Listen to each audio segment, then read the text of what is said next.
Hello everyone, માધેવર to all તમારું સ્વાગત છે મારી ચેનલ ગુજરાતી ઝાયકા હબમાં. આજે હું તમારા માટે સ્પેશિયલ એ રેસીપી લઈને આવી છું જે બાળકોને તમે ટિફિન બોક્સમાં આપશો, ઇન્સ્ટન્ટ બની જાય છે અને બાળકોને પણ ખૂબ જ મજા પડી જશે. બિકોઝ એમાં ફૂલ ટુ વેજીટેબલ્સ, ભરપૂર વેજીટેબલનો તમે યુઝ કરી શકશો. જે પણ બાળકને વેજીટેબલ ન ભાવતું હોય એ આની અંદર એડ કરીને આપો, ખબર જ નહીં પડે, એટલું ટેસ્ટી લાગશે.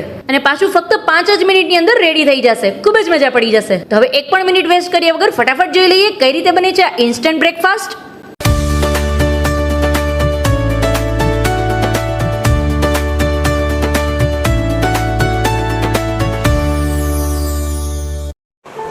ઇન્સ્ટન્ટ બાળકો માટે લંચ બોક્સ બનાવવું છે તો એના માટે સૌથી પહેલા હું 1 કપ જેટલો 1 થી 2 કપ જેટલો રવો એડ કરું છું.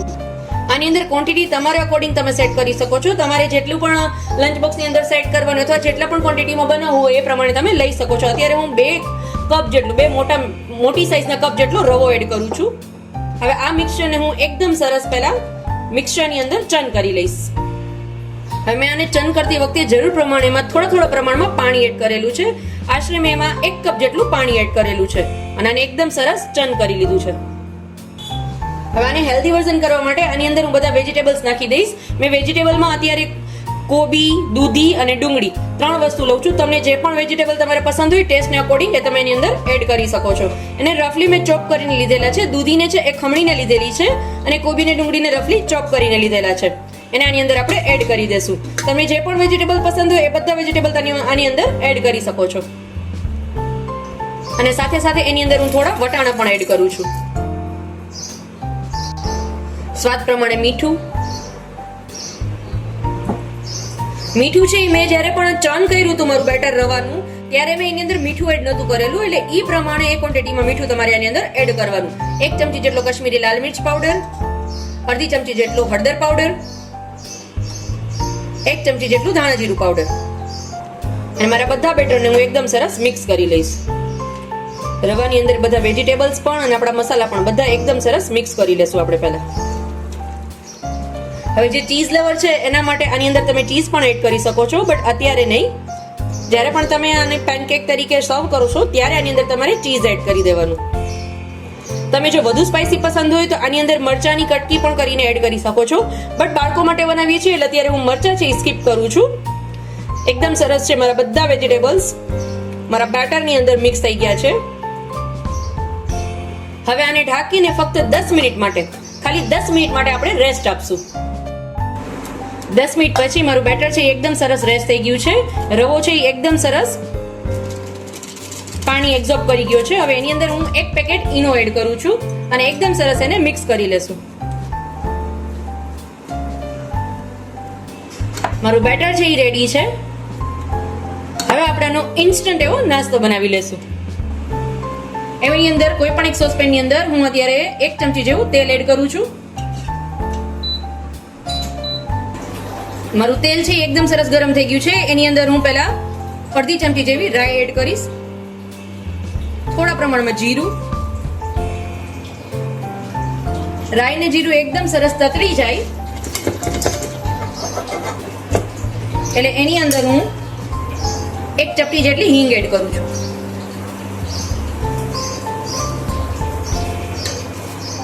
થોડા એમ થયા સફેદ તલ.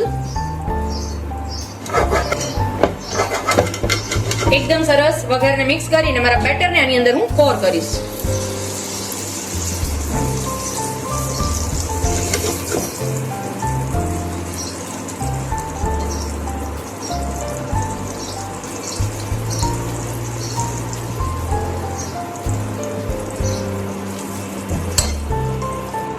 હવે આને મીડિયમ ફ્લેમ પર ઢાંકણ ઢાંકી અને આપણે 5 મિનિટ માટે કૂક થવા દેશું. ઓલરેડી એક સાઈડ થઈ છે એકદમ સરસ કૂક થવા લાગ્યું છે. જો તમે હવે જો તમે ચીઝ લવર છો અથવા તમારા બાળકની ચીઝ વધુ પ્રિય છે તો આની ઉપર આ રીતે તમે ચીઝથી પણ ડેકોરેટ કરી શકો છો.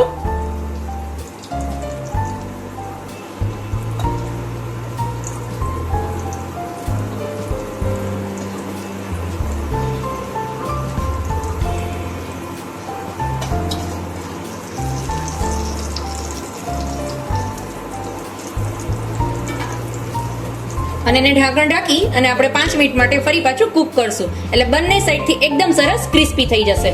ઉપરથી પણ ચીઝ જે બધું મારું મેલ્ટ થઈ જશે અને હજી જે થોડો ઘણો કાચો ભાગ રહી ગયો છે એ એકદમ સરસ પ્રોપર સેટ થઈ જશે.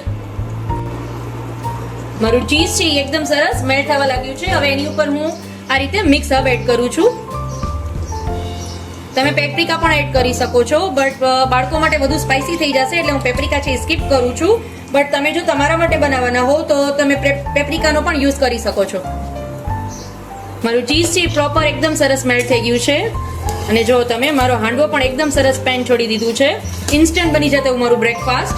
હવે એને હું પલટાવી અને બીજી સાઈડ પણ કૂક કરી લઈશ. પલટાવવા માટે આ રીતની કોઈ પણ એક પ્લેટ લઈ લઈશ અને એની ઉપર મારા હાંડવાને એડ કરી લઈશ આ રીતે.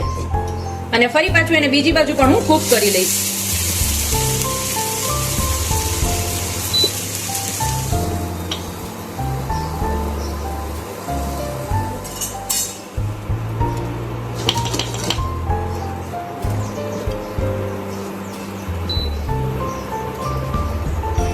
બીજી સાઈડથી પણ એકદમ સરસ કૂક થઈ ગયો છે મારો હાંડવો.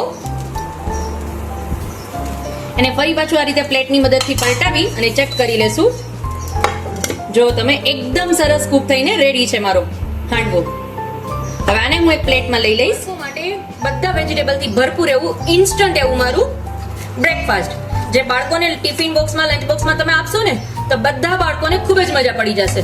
બીકોઝ આની અંદર વેજીટેબલ પણ ભરપૂર માત્રામાં છે અને સાથે સાથે હેલ્ધી પણ છે. તો ઇન્સ્ટન્ટ બની જતો એવો હેલ્ધી બ્રેકફાસ્ટ